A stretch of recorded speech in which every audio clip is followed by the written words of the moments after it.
جس قدر یہ اہم حکم ہے، اسی لیے اللہ تعالیٰ نے معراج کی رات نبی علیہ السلام کو 7ویں آسمان پر جب بلایا تو وہاں اللہ اپنے محبوب سے ہم کلام ہوا۔ سورہ طور میں اللہ تعالیٰ نے اس کا نقشہ کھینچا ہے، فَأَوْحَىٰ إِلَىٰ عَبْدِهِ مَا أَوْحَىٰ، وہاں اللہ اپنے محبوب سے ہم کلام ہوا۔ اللہ نے خود نبی علیہ السلام سے بات کی اور پھر اللہ تبارک و تعالیٰ نے اپنے محبوب کو 50 نمازوں کا تحفہ دیا۔ نبی علیہ السلام اس تحفے کو لے کر واپس آ رہے تھے، رستے میں حضرت موسیٰ علیہ السلام سے ملاقات ہوئی تو موسیٰ علیہ السلام نے پوچھا، اے میرے بھائی محمد صلی اللہ علیہ وسلم، آپ اللہ کے پاس گئے تو اللہ نے آپ کو کیا تحفہ دیا؟ تو کہا اللہ نے مجھے 50 نمازوں کا تحفہ دیا۔ فرمایا میرے بھائی، آپ سے پہلے میں بنی اسرائیل پر نیک اعمال کے کرنے کا تجربہ کر چکا ہوں۔ آپ اللہ کے پاس جائیں، درخواست کریں کہ اللہ تعالیٰ تخفیف فرمائے۔ آپ کی امت اس کی طاقت نہیں رکھتی کہ وہ 50 نمازیں دن اور رات میں پڑھے۔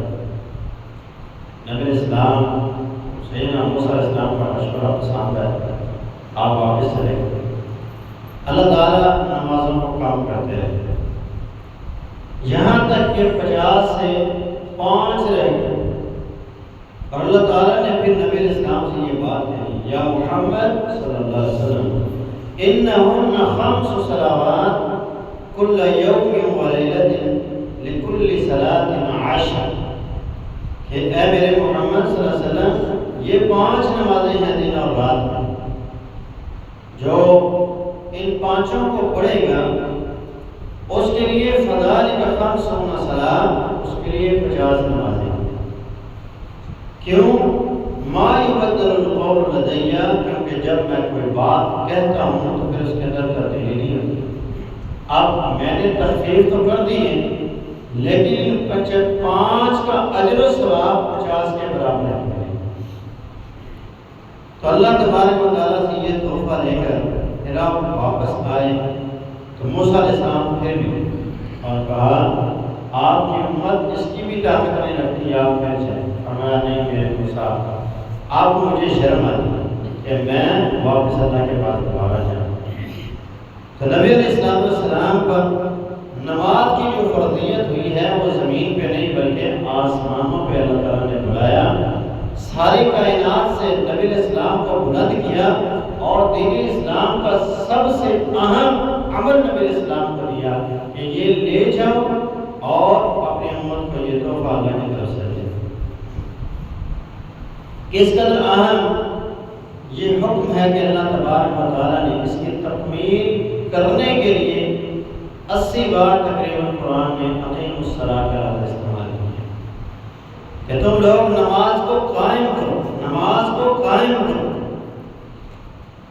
جس قدر یہ مسئلہ اہم تھا، امت آج اسی قدر سستی کا شکار ہے، امت آج اسی قدر غفلت کا شکار ہے، اور امت کی اکثریت ایسی ہے جو بے نماز ہے، اور جو پڑھنے والے ہیں ان میں سے بھی اکثریت ایسی ہے کہ جو پوری نہیں پڑھتی، کوئی 2 پڑھتا ہے، کوئی 4 پڑھتا ہے، کوئی صرف فجر کی پڑھتا ہے، کوئی صرف عصر کی پڑھتا ہے، کوئی 1 پڑھتا ہے، کوئی 2 پڑھتا ہے، کوئی 3 پڑھتا ہے۔ 5 پڑھنے والے بھی 5% لوگ ہوں۔ پورے اکبر آباد کی ساری مساجد کو دیکھ لیں اور اکبر آباد کی آبادی کا حساب لگا لیں تو آپ کو پتہ چلے گا میرے حساب سے 5% بھی نہیں بنے گا کہ جو 5% نمازی ہیں۔ اللہ، اس کی وجہ کیا ہے؟ اس کی ایک وجہ وہ جو مجھے سمجھ آئی ہے وہ یہ ہے کہ ہمیں حقیقی معنوں میں اللہ تعالیٰ کی معرفت ہی نہیں، ہم نے لا الہ الا اللہ تو پڑھا ہے، مگر ہمیں اللہ تعالیٰ کی پہچان نہیں ہے کہ ہمارا رب کون ہے۔ اور جب اللہ کی پہچان اور معرفت انسان کو ہوتی ہے، پھر کیفیت ایسی ہوتی ہے۔ نظرۃ النعیم میں سیدنا حسن بن علی رضی اللہ تعالی عنہ کے حوالے سے روایت نقل کی گئی کہ جب وہ اللہ اکبر کی ایک صدا کو سنتے، مؤذن کی آواز کو وہ سنتے تو وہ کانپنا شروع ہو جاتے اور ان کے رونگٹے کھڑے ہو جاتے، چہرے کا رنگ تبدیل ہو جاتا، ڈرنا شروع ہو جاتے، کانپنا شروع ہو جاتے۔ لوگوں نے کہا اے حسن، اے جنت کے شہزادے، یہ کیفیت کیوں اور کیسے ہوتی ہے، کیا وجہ ہے؟ کہا ایک ادنا غلام اسے کائنات کا حقیقی شہنشاہ، کائنات کا مالک و مختار اپنے پاس، اپنے سامنے بلا رہا ہے، تو ایک غلام کی کیفیت کیسی ہونی چاہیے؟ میں ڈر رہا ہوں کہ کہیں مجھ سے کوئی غلطی نہ ہو۔ جب انسان کو اللہ کی معرفت ہوتی ہے، اللہ کی پہچان ہوتی ہے، پھر کیفیت نماز میں تو اور ہوتی ہے نا، یہ تو ابھی ابتدا ہے، تو ابتدا میں ہی ان کی ایسی کیفیت شروع ہو جاتی ہے۔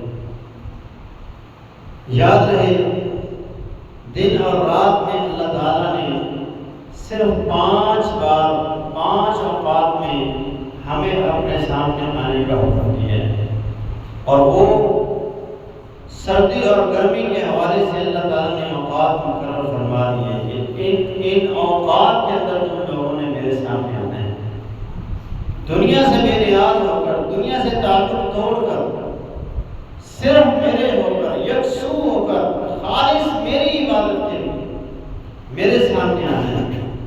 ان الصلاۃ کانت علی المؤمنین کتابا موقوتا، اے ایمان والو، تمہارے اوپر ہم نے نماز کو مقررہ وقت کے اوپر لکھ دی۔ عبادہ بن صامت رضی اللہ عنہ فرماتے ہیں اللہ کے رسول صلی اللہ علیہ وسلم نے ارشاد فرمایا 5 صلوات افترضہن اللہ فی کل یوم و لیلۃ، 5 نمازیں ہیں جو رات اور دن میں اللہ تعالیٰ نے ہم پر فرض کی۔ 5 نمازیں 5 اوقات کے اندر ہمیں اللہ کے سامنے آنا ہے اور اللہ تعالیٰ کی عبادت کرنی ہے۔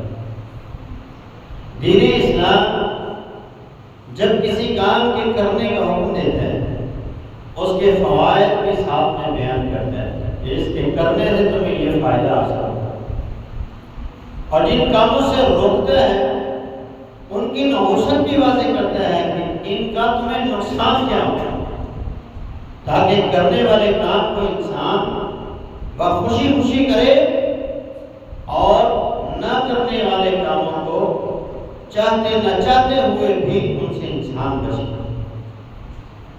نماز بے شمار فوائد کی حامل چیز ہے، اس سے دنیاوی فائدے بھی ملتے ہیں، روحانی فائدے بھی ملتے ہیں، معاشرتی فائدے بھی حاصل ہوتے ہیں، اور اخروی فوائد بھی انسان کو ملتے ہیں۔ دنیا میں اللہ تعالیٰ بندے کو نماز کے ذریعے سے کیا کچھ عطا کرتا ہے؟ پہلی چیز قرآن مجید سورہ البقرہ اللہ تعالیٰ ارشاد فرماتے ہیں یا ایھا الذین آمنوا استعینوا بالصبر والصلاۃ ان اللہ مع الصابرین، اے ایمان والو، مشکلات آ جائیں، پریشانیاں آ جائیں، دکھ آ جائیں، تکلیفیں آ جائیں، تو پھر کیا کرنا ہے؟ نماز اور صبر کے ساتھ اللہ تعالیٰ سے مدد حاصل کرنا، یعنی نماز مشکلات کا حل ہے۔ جو بندہ اپنی مشکلات میں نماز کو نہیں چھوڑتا اور نماز پڑھ کے وہ اللہ تعالیٰ سے دعائیں کرتا رہتا ہے، اللہ تعالیٰ اس کی مشکلات کو ختم فرما دیتا ہے۔ اس پر بے شمار دلائل موجود ہیں، جن میں سے چند ایک آپ کے سامنے رکھتا ہے تاکہ بات واضح ہو جائے۔ سیدنا ابراہیم علیہ السلام اور سیدہ سارہ علیہ السلام دونوں ہجرت کر کے عراق سے جا رہے تھے اور راستے میں کسی ایسے علاقے سے گزر ہوا کہ جس علاقے کا حاکم جو تھا، بادشاہ جو تھا، وہ شادی شدہ خاتون جو ہوتی تھی اس کو وہ زبردستی حاصل کرتا۔ حضرت ابراہیم علیہ السلام نے حضرت سارہ سے یہ بات کہی، ایک تو تم میری چچا زاد یعنی میری قدر ہو، چچا زاد بہن ہو، اور دوسرا اسلامی نقطہ نظر سے تم میری اسلامی بہن بھی۔ وہ بہنوں کو کچھ نہیں کہتا تھا، بیویوں کو واضح کرتا،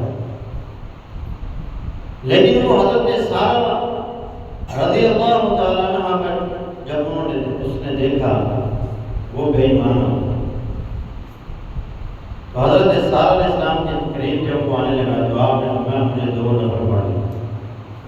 صحیح بخاری کی حدیث، آپ نے 2 نفل ادا کیا، پھر اللہ تعالیٰ سے دعا کی اللہ اس ظالم سے مجھے محفوظ کرنا۔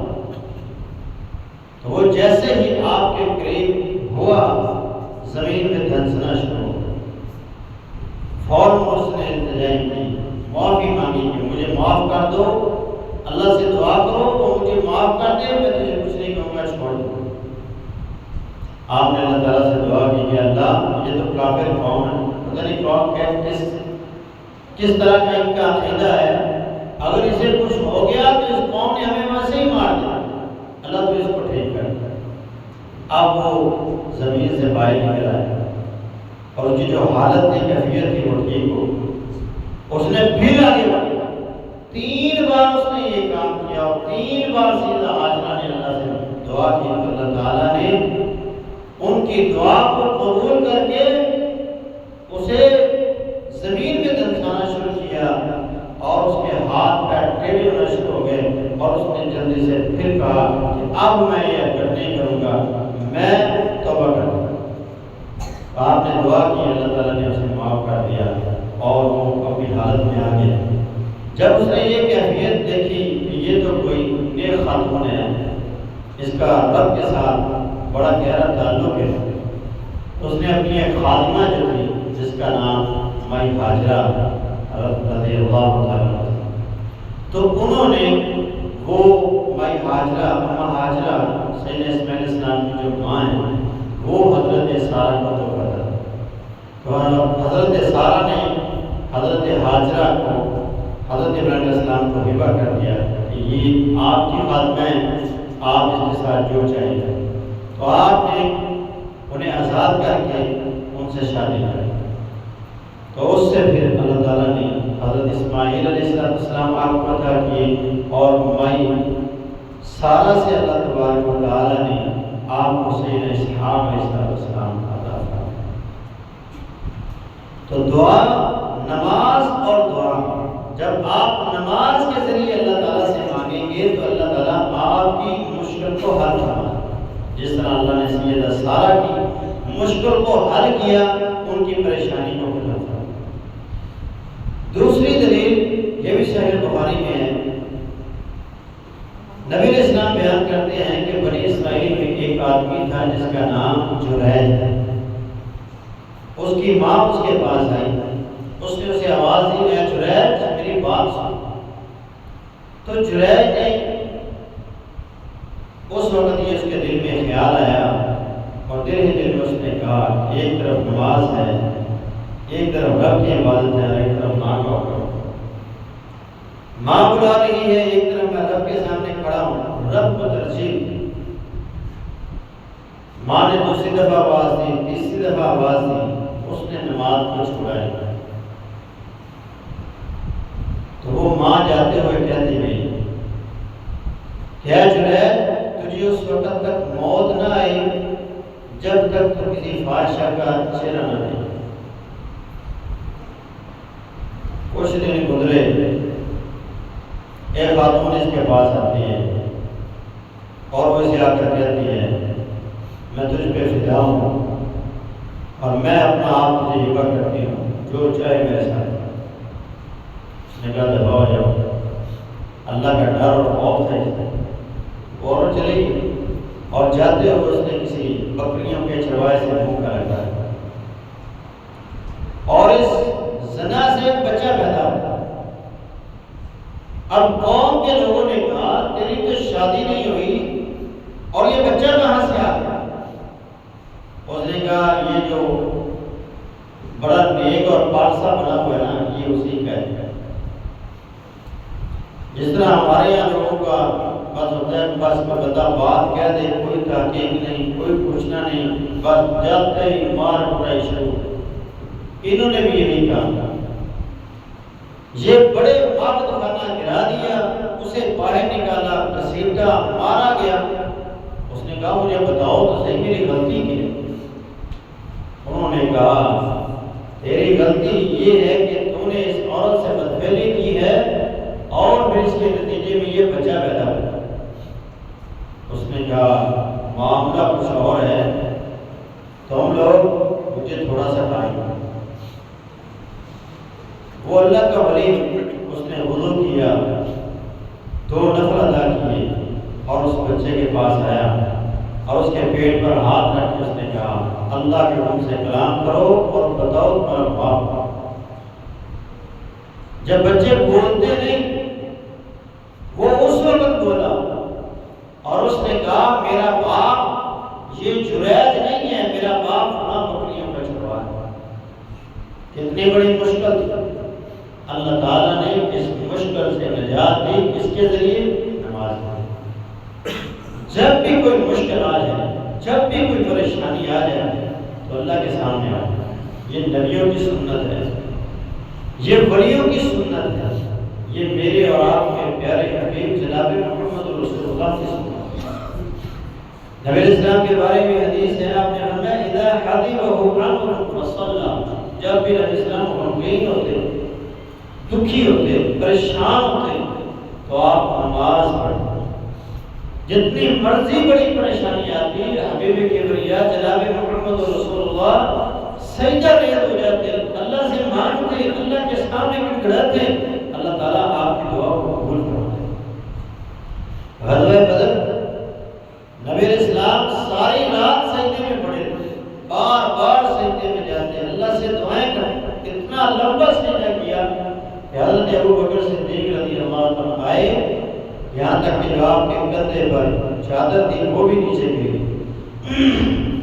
آئے اور اٹھایا اور کہا اللہ کے رسول اٹھ جائیے، اللہ آپ کی دعاؤں کو رد نہیں کرے گا، آپ کی دعائیں ضرور قبول ہوں۔ 313 مقابلہ 1000 کے ساتھ ہے اور اللہ نے 3000 فرشتوں کی فوج بھیج کر مجاہدین اسلام کی مدد فرمائی اور اسلام کی پہلی جنگ میں مسلمان شامل ہو۔ جب بھی کوئی مشکل آئے، جب بھی کوئی پریشانی آئے، کسی بھی قسم کا دکھ ہو، اللہ تعالیٰ سے دعا کریں، اللہ تعالیٰ آپ کی پریشانی کو ختم کروا۔ صحیح البخاری میں ایک اور واقعہ نبی اسلام کا منقول ہے۔ نبی اسلام نے نمازوں میں دعائیں کرنا شروع کی، یعنی قنوت نازلہ نبی اسلام پڑھتے اور آپ یہ دعا کرتے اللہم انج عیاش بن ابی ربیع، اللہم انج سلمۃ بن ہشام، اللہم انج ولید بن ولید۔ یہ 3 صحابی دشمنوں کی قید میں ہیں، نبی اسلام ہر نماز میں ان کے لیے دعائیں کرتے، دعا کرتے رہے۔ ایک دن نبی اسلام نے دعا دی، ابو ہریرہ رضی اللہ عنہ فرماتے ہیں میں نے کہا اللہ کے رسول آج آپ نے دعا نہیں کی، آج آپ نے نماز ایسی پڑھا دی۔ فرمایا یہ تینوں اپنے گھر آ جائیں۔ تو جب بھی کوئی پریشانی ہو، کوئی آپ کا رشتہ دار، کوئی پیارا عزیز جیل کا کوٹڑی میں ہے اور ظلم کا شکار ہو چکا ہے، آپ دعا کریں نماز کے اندر، اللہ تعالیٰ اس بندے کو وہاں سے نجات عطا فرمائے۔ جتنی مرضی بڑی پریشانی ہے، نماز کو اختیار کر لیں، اللہ تعالیٰ آپ کی پریشانیوں کو ختم فرمائیں۔ ہر قسم کی مشکل، نبی اسلام کے دور میں قحط پڑ گیا، بارش نہیں ہو رہی، تو نبی اسلام نماز استسقاء ادا فرمائی۔ نبی اسلام نے نماز استسقاء ادا فرمائی تو اللہ تعالیٰ نے اپنی رحمت کی بارش برسائی۔ حضرت عمر رضی اللہ عنہ کے دور میں بھی قحط پڑ گئی، بارشیں نہ ہوئی، آسمان مخیر ہو گیا اور زمین خشک ہو گئی، جانوروں کے پینے کے لیے بھی پانی نہیں تھا، انسانوں کے پینے کے لیے بھی پانی نہیں تھا، اتنا پانی کم ہو گیا، خوراک کم ہو گئی، یہاں تک کہ امیر المؤمنین عمر رضی اللہ عنہ نے اچھی خوراک کھانا چھوڑ دی کہ ہماری عوام کو اچھی خوراک دے سکیں۔ دعا کے لیے سیدنا عباس رضی اللہ عنہ پڑے اور آئے میدان میں دعا کی اور کہا اللہ پہلے ہم تجھ سے تیرے نبی کے وسیلے سے دعا کیا کرتے تھے، تیرا نبی ہم میں موجود تھا، وہ دعا کرتا تھا تو رحمت کی بارش برسا دیتا ہے، اب ہمارے اندر تیرا نبی موجود نہیں، تیرے پاس آ چکا ہے، ہم تیرے نبی کے چچا کو لے کر آئے ہیں، لہذا تو ہماری دعا کو قبول فرما اور اپنی رحمت کی بارش برسا۔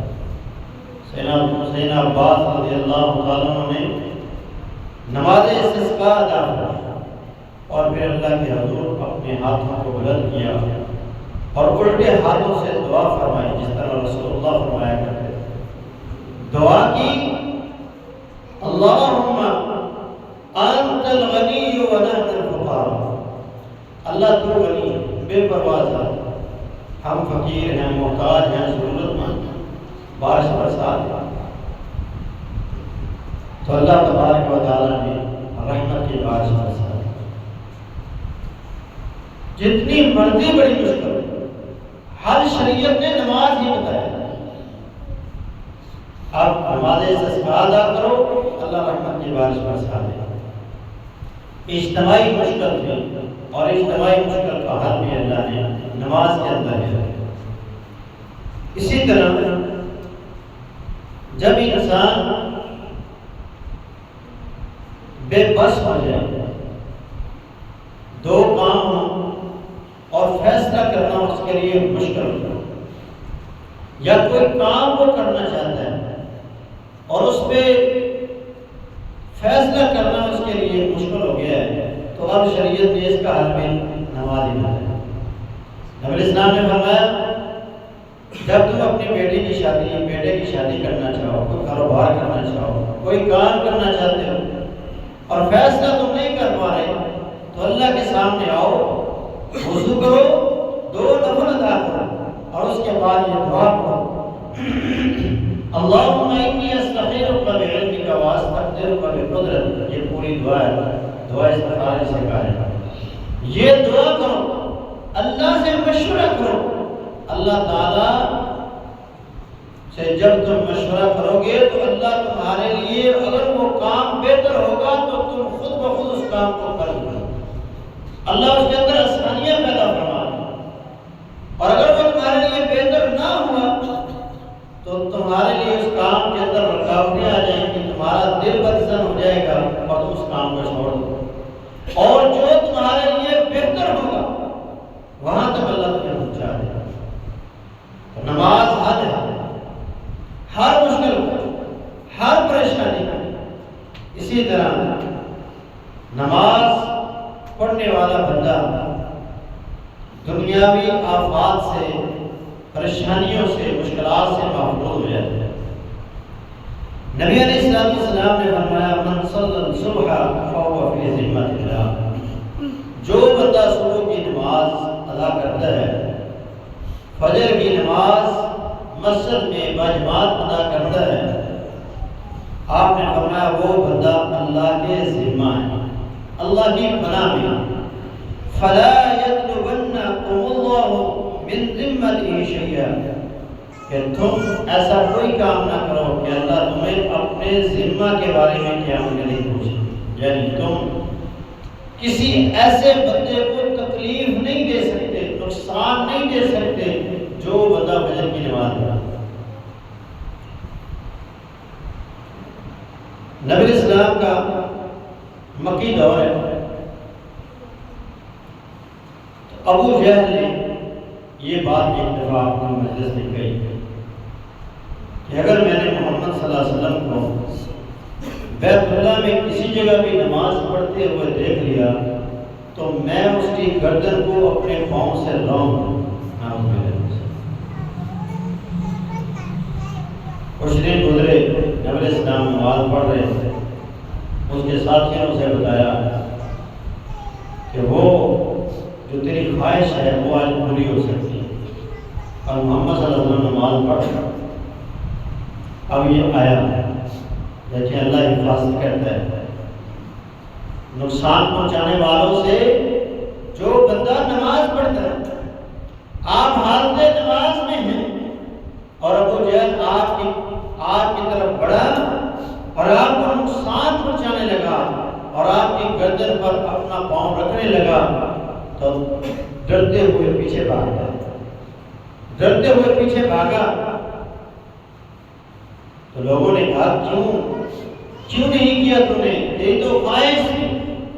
کہا میں کیسے اس کے قریب جا سکتا تھا؟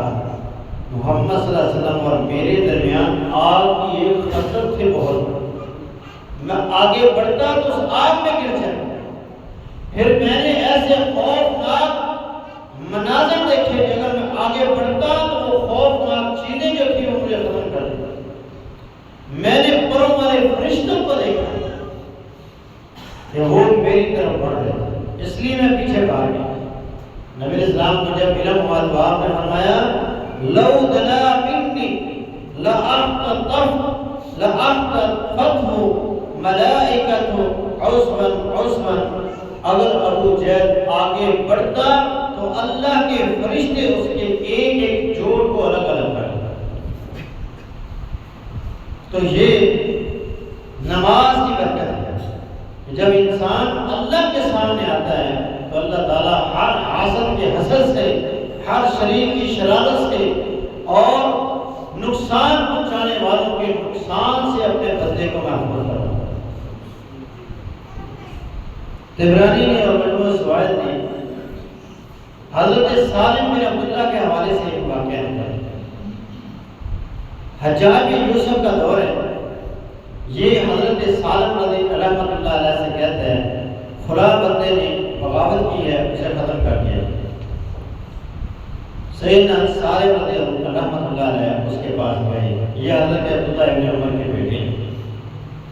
یہ گئے اور آپ نے ان سے جا کے کہا کیا تم نے فجر کی نماز ادا کی ہے؟ اس نے کہا جی ہاں میں نے فجر کی نماز ادا کی۔ آپ نے فرمایا تم جاؤ، تمہیں کچھ نہیں ہوگا۔ واپس آ گیا۔ حجاج نے کہا جو کام آپ کو سونپا گیا تھا آپ نے کیا؟ اور میں نہیں، جس بندے کو اللہ پناہ دے دے میں اس کا کچھ نہیں بگاڑ سکتا، کیونکہ میں نے اپنے باپ کو یہ کہتے ہوئے سنا کہ اللہ کے نبی صلی اللہ علیہ وسلم نے فرمایا جس بندے نے فجر کی نماز ادا کر لی وہ بندہ اللہ کی پناہ میں۔ اور تم ایسا کوئی کام مت کرو جس کے بارے میں اللہ اپنے ذمے کے بارے میں قیامت کے دن تم سے پوچھے۔ اس نے کہا تجربہ کرتے ہیں، حاکم وقت جو ہوتا ہے یہ کرسی کے نشے میں بڑے بڑے کام کرتا ہے، اس کو بھی کرسی کا نشہ ہے کہ مجھے کون پوچھنے والے۔ بعض روایات میں یہ ترک کے اندر یہ بات منقول ہے کہ اس نے اس بندے کو پکڑ لیا اور پھر اپنے دربار میں بلایا اور پھر خود تلوار لے کر آگے بڑھا اور پھر ڈرتا ہوا پیچھے بھاگ گیا۔ کسی نے کہا ایسا کیوں ہوا؟ مارو آپ اس کو جا کر۔ کہا اگر میں اس کے قریب جاتا تو میں نے اس کے کندھوں سے 2 شیروں کو اپنے اوپر حملہ کرتے ہوئے، اگر میں آگے بڑھتا تو وہ مجھے چیر کے رکھ دیا۔ تو جو بندہ نماز پڑھتا ہے وہ بندہ اللہ کی پناہ میں ہوتا ہے۔ ہر قسم کی مشکل سے، پریشانی سے، مصیبت سے اللہ تعالیٰ اپنے بندے کو محفوظ فرماتا ہے۔ اسی طرح نماز کے روحانی بھی فوائد ہیں۔ جو بندہ نماز پڑھتا ہے اسے سب سے بڑا جو فائدہ حاصل ہوتا ہے وہ اس کی روح کو ملتا ہے، اور اس کی روح جو ہوتی ہے وہ سکون میں ہوتی ہے۔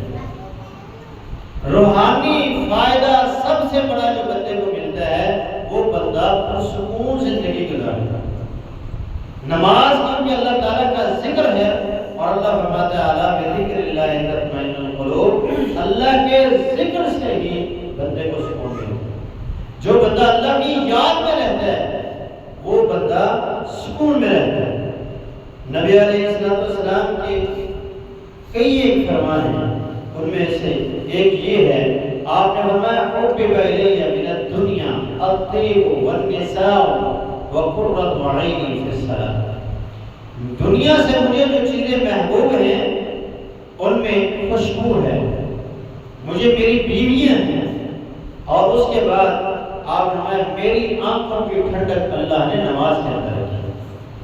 اگر آپ پریشان ہیں، دکھی ہیں، دل غم زدہ ہو چکا ہے تو رب کے سامنے سجدہ ریز ہو، اللہ سارے دکھ، ساری تکلیفیں ختم کر کے آپ کے دل کو سکون عطا فرماتا ہے۔ نبی علیہ السلام جب غم زدہ ہوا کرتے ہیں سیدنا بلال سے کہتے ہیں یا بلال اقم الصلاۃ وارعنا بالصلاۃ، اے بلال اٹھو، اذان پڑھو، اقامت پڑھو، اور نماز کے ذریعے ہمارے دلوں کو سکون پہنچاؤ۔ اذا حضبہ امر صلی، جب نبی السلام غم زدہ ہوتے، دکھی ہوتے، آپ کا دل بے چین ہوتا، آپ نماز کے لیے آتے۔ نماز انسان کی روح کو پاک کر دیتی ہے، اور جو بندہ بے نماز ہے اس کی روح جو ہے وہ ناپاک ہو جاتی ہے، اور جو انسان نماز پڑھتا ہے وہ زندہ دل انسان ہے، اس کا ضمیر زندہ ہے، اور جو بے نماز ہے وہ اس بندے کا ضمیر جو ہے وہ مردہ ہو جاتا ہے، اس کا دل بے چین ہو جاتا ہے۔ تکبر، غرور انسان کے دل سے اس وقت نکل جاتا ہے جب وہ نمازی بن جاتا ہے۔ تاریخ اسلام میں اس طرح کے بڑے واقعات موجود ہیں، جن میں سے ایک سلطان محمود غزنوی کا ہے، وقت کا حکمران ہے، دنیا کا حکمران ہے، اور اپنے غلام کے ساتھ کھڑے ہو کے وہ نماز پڑھتا ہے۔ کیسے انکسار ہیں، یہ نماز سکھاتی ہے، اور انسان کے دل کو سکون ہی اس وقت ملتا ہے جب اس کے دل میں عجز و انکساری آتی ہے، اور جب غرور اور تکبر ہوتا ہے وہ انسان بے چین رہتا ہے، وہ انسان بے چین رہتا ہے، اس کے دل کو سکون نہیں ملتا، وہ ہر بندے سے جالس ہوگا، ہر بندے سے خوف کھائے گا، اور اپنے آپ کو بڑا بنانے کے لیے بڑا سمجھتا ہے، اور اس کے لیے پھر وہ ہر حد سے گزر جاتا ہے۔ تو نماز جو ہے یہ ہمیں عزت کی ساری سکھاتی ہے، تکبر سے بچاتی ہے، اور یہ تکبر کی بیماری دل کی بیماری ہے، روحانی بیماری ہے۔ سلطان محمود جب اپنے غلام کے ساتھ کھڑے ہو کے نماز پڑھ رہے تھے تو شاعر نے اس کا نقشہ اس طرح کھینچا کہ ایک ہی صف میں کھڑے ہو گئے محمود و ایاز، نہ کوئی بندہ رہا نہ کوئی بندہ نماز، نہ کوئی بادشاہ ہے نہ کوئی فقیر ہے، سب ایک ہی صف میں کھڑے ہو گئے۔ یہ نماز ہے جو ہمیں برابری کا درس دیتی ہے، اونچائی نیچائی سے بچاتی ہے، اور ہمیں عاجز بناتی ہے۔ نماز پڑھنے والا انسان اللہ کے قریب ہوتا ہے، اللہ کے دوستوں میں اس کا شمار ہوتا ہے، اور بے نماز ہوتا ہے وہ شیطان کا دوست بن جاتا ہے۔ نبی علیہ السلام نے فرمایا جو بندہ صبح اٹھتا ہے، وضو کرتا ہے اور دعا پڑھتا ہے اور پھر وہ نماز پڑھتا ہے، انہ طیب النفس، یہ پاکیزہ روح ہے، یہ پاکیزہ روح ہے، چاہے وہ سارا دن کھیتوں میں کام کرے، چاہے وہ سارا دن مزدوروں کے ساتھ کام کرتا ہے، پسینے سے سارا دن اس کے جسم سے بدبو آ رہی ہے، لیکن اللہ کے ہاں اس کا یہ مقام ہے کہ نبی علیہ السلام فرماتے ہیں انہ طیب النفس، یہ پاکیزہ نفس۔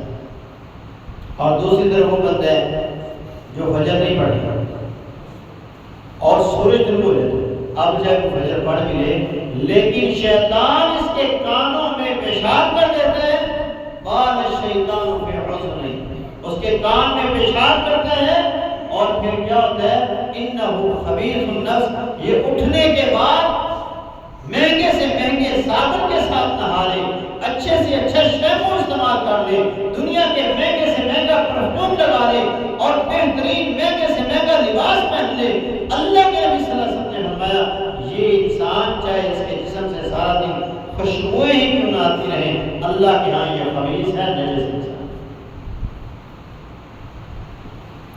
اور پھر ہوتا کیا ہے وَمَنْ أَعْرَضَ عَنْ ذِكْرِي نُقَيِّضْ لَهُ شَيْطَانًا فَهُوَ لَهُ قَرِينٌ، جب انسان اللہ کی یاد سے غافل ہوتا ہے تو اس پہ شیاطین مسلط کر دیے جاتے ہیں، شیطان اس کے دوست بن جاتے ہیں، اور جیسے اس کے دوست اسے کہتے ہیں وہ ویسے ویسے کرتا ہے۔ اور جو اللہ کا دوست بنتا ہے، جو اللہ کے سامنے 5 وقت آتا ہے، نماز پڑھتا ہے، وہ اللہ کا دوست بنتا ہے، اور جیسے جیسے اللہ کہتا ہے ویسے ویسے وہ زندگی گزارتا ہے۔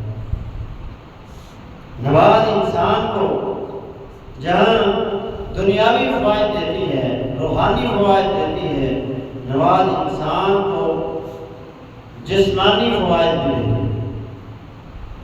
انسان کے جسم پر دو طرح کی چیزوں کا اثر ہوتا ہے، 2 طرح کی گندگیاں اثر کرتی ہیں، ایک گناہوں کی گندگی اور ایک ویسے میل جو ہم کام کرتے ہیں، مٹی میں کرتے ہیں، یا ویسے باہر نکلتے ہیں، دھول ہمارے کپڑوں میں پڑتی ہے۔